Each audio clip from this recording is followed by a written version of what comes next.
I was my father's and mother's little shadow as a child, always by their sides, fishing or hunting. I grew up surrounded by a family who loved me. I have always been fortunate in this. When I was 18, I married. A year later, devastating news arrived. I was diagnosed with mixed lineage leukemia. I was admitted into a bone marrow unit.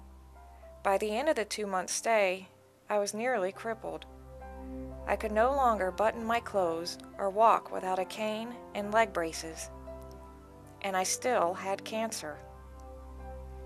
Doctors discussed the option of a stem cell transplant with me. My 14-year-old brother was a perfect match. We had always been close, and now he was going to be my lifesaver. During the 2 months that I awaited my transplant, my life was in slow motion. I feared this transplant, but it had to be done. I spent time with my loved ones. I didn't know if this was going to be goodbye. The day of the transplant, I actually held my life in my hands. I watched my brother's blood drip down the tubing into my veins. Days later, hell began.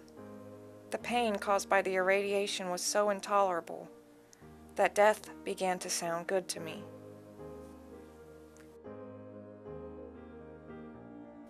In time, my brother's cells took place in my marrow and began to multiply. The holiday season was not so gloom anymore. We celebrated in my room. It was a Christmas gift like no other, bittersweet. After months of blisters, seizures, and tasting death, I was well enough to leave the hospital. I signed the release, stood up out of my wheelchair, and insisted on walking out those double doors. Outside the security I felt in the hospital, I found that people stared with curiosity, while others avoided making eye contact with me. Some even laughed.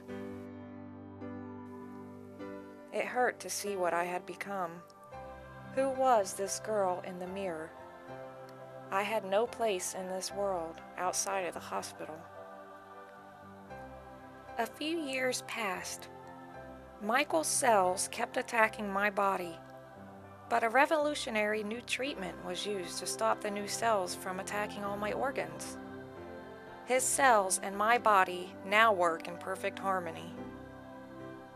Scars adorn my body, but none as deep as the ones I keep inside. I live in constant fear of my cancer coming back. Through the anger, crying, flashbacks, and nightmares, I am still strong. I conquered death. I continue to hold my life in my hands.